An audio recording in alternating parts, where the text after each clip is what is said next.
In 1935, a widow in rural Georgia fed her 4 children on 11 cents a day. She used one pot, the same one pot every night. Number 7 on this list cost less than $2 and kept a man in Pittsburgh independent until he was 91. Number 3 was the meal that church ladies packed in mason jars and left on the doorsteps of people they were afraid were not eating. Number 1 has been made by every culture on Earth for 1,000 years, and somewhere along the way, we stopped making it.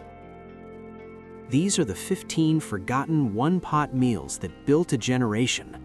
The meals nobody talks about anymore. The meals that actually worked. Subscribe. Let's count them down. Number 15, tomato and bread soup. Half a loaf of stale bread and a can of tomatoes. That was it.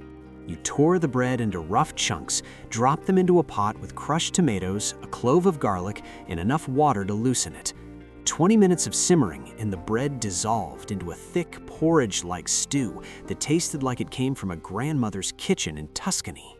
Italian immigrants brought this to tenement kitchens in New York and Philadelphia in the 1940s. It spread through every neighborhood where every penny mattered.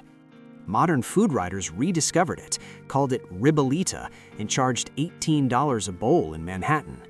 Your grandmother called it supper. Number 14, potato and onion stew. 2 potatoes, 1 onion, a spoonful of bacon grease, water, and salt. You sliced the potatoes thin, diced the onion, dropped everything into a pot, and let it simmer until the potatoes broke apart and thickened the broth into something that tasted creamy without a drop of cream. If you grew up poor in Appalachia, you knew this meal. Church ladies in West Virginia still make it for homebound neighbors. They bring it in mason jars. It reheats perfectly the next day. It always did. Number 13, cabbage and sausage pot. 1 head of cabbage, 2 smoked sausage links, a pot of water. That was the entire shopping list. 45 minutes of simmering and the cabbage turned silky and sweet, and the sausage perfumed the broth with garlic and smoke. A head of cabbage cost less than $1 and fed a person for 3 days. Polish grandmothers in Chicago made this every week. German families in Wisconsin made it every winter. It crossed every ethnic line, because poverty does not care where your people came from. Number 12, egg drop soup. A pot of boiling chicken broth, 2 eggs, 60 seconds. Crack the eggs into a cup, beat them with a fork, pour them in a slow stream while stirring. They set instantly into silky golden ribbons floating through the broth. A pinch of salt, done. This was the meal people made when they were sick or tired or had no appetite but knew they needed to eat something. Less than $2, less than 5 minutes. More comfort than most things that take an hour. The meals on this list were not recipes, they were survival strategies. A person cooking alone faces something no cooking show ever talks about: the silence of a kitchen that used to be full. The strange grief of cutting a recipe in half because the person you used to share it with is gone. These one-pot meals solved more than hunger. They solved the problem of energy. When your knees ache and your back hurts, and the idea of washing 3 pans makes you want to skip dinner entirely, a one-pot meal is the difference between eating and not eating, between independence and a phone call to a child 3 states away saying, "I think I need help." That is what these meals were built for. Number 11, lentil and carrot stew. A cup of dried lentils, 2 carrots, an onion, a pot of water. Lentils didn't need soaking. They cooked in 30 minutes, breaking down into a thick, earthy stew that stuck to your ribs and kept you full for hours. The whole pot cost less than $1, even in the 90s. A widow in Missouri ate lentil stew 3 nights a week after her husband died. Her doctor said her iron levels were perfect. She said it was just what her mother taught her. Number 10, corn chowder. A can of creamed corn, a can of whole kernel corn, a diced potato, a cup of milk. You simmered the potato in a little water until tender, added both cans of corn and the milk, and let it heat through until it thickened into a golden, sweet, velvety soup. The creamed corn did its own thickening. No flour, no roux, no worrying about lumps. Midwest farm wives made this when the freezer was empty and the garden was done for the season. Canned corn lasted for years. This meal waited for you until you needed it. Number 9. Ham bone and bean soup. Nothing went to waste in a household that understood hunger. When the ham was eaten down to the bone became the next 3 meals. Drop it into a pot with a bag of dried navy beans, an onion, 2 carrots, and enough water to cover everything by 2 inches. Simmer for 3 hours until the beans turned creamy and the broth pulled every last bit of smoky flavor from that bone. A 1-pound bag of navy beans cost 69 cents in 1990 and fed a person for nearly a week. The ham bone was free, already paid for with Sunday's dinner. This was arithmetic. This was survival. Number 8. One-pot beef and macaroni.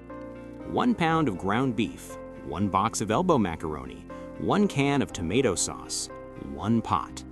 Brown the beef, add the macaroni and sauce and enough water to cook the pasta right in the same pot. 15 minutes and you had a meal that tasted like every casserole your mother ever made.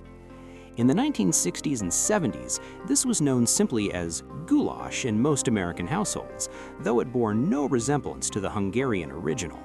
It was American poverty food wearing a borrowed name, and it kept millions of people fed without complaint. Here is something the food industry does not want you to think about. These meals cost almost nothing because they use ingredients that nobody can mark up. Dried beans, potatoes, onions, rice, cabbage, canned tomatoes. There is no brand loyalty in a bag of lentils. There is no advertising budget behind a head of cabbage.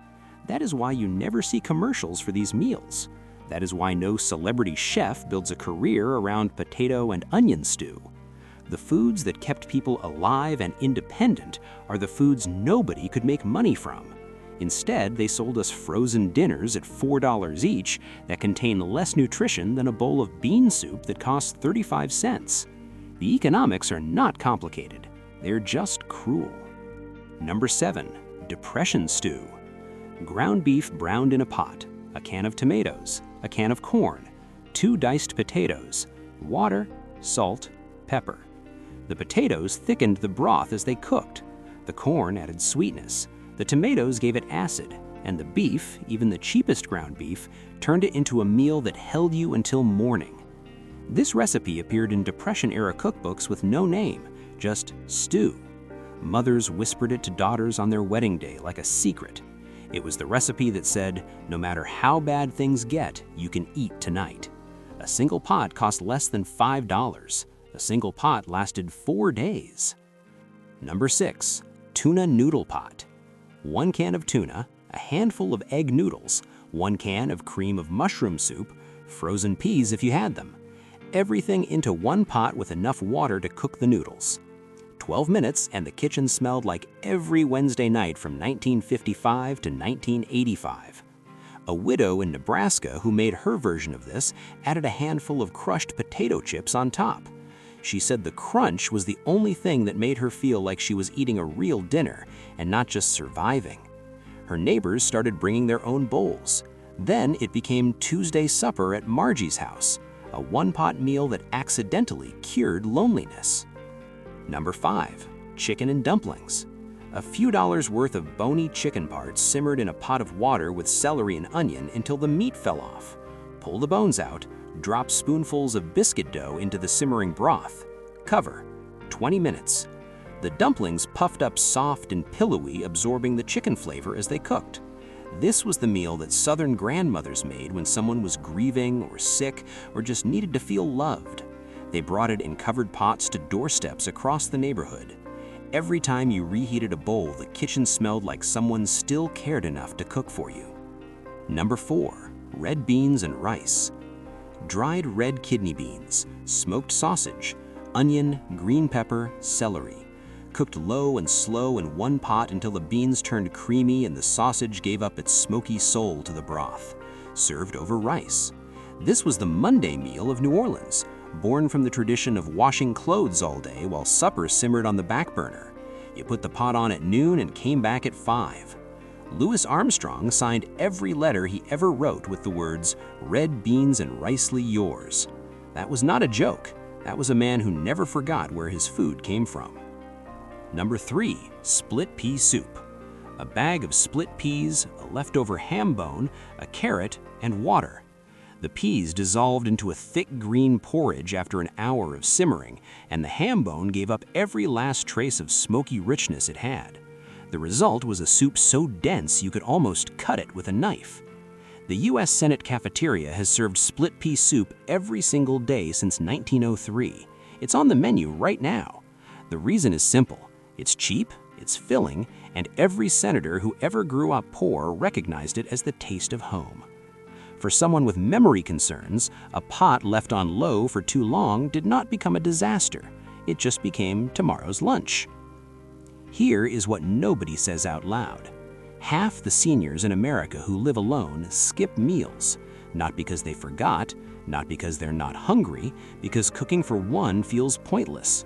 The table is too quiet, the portion is too small, the effort doesn't seem worth it when there's nobody across from you to share it with. These one-pot meals were the answer to that silence, not because they were exciting, because they were possible. You could make them tired, you could make them sad, you could make them with aching hands and a bad back and a kitchen that hadn't been properly cleaned in a week. They met you where you were. That was their genius. Not the flavor, not the technique, the fact that someone could actually make them. Number 2, pinto beans and cornbread. A bag of dried pinto beans cooked low for 3 hours with salt pork or a ham hock until the broth turned thick and brown and the beans turned creamy. The cornbread, golden and crackling, baked in the same cast iron skillet that had been seasoned by 60 years of use. For families across the rural South, the Ozarks, and the Plain States, this was not a meal, it was the meal, the one that defined poverty cooking for 100 years.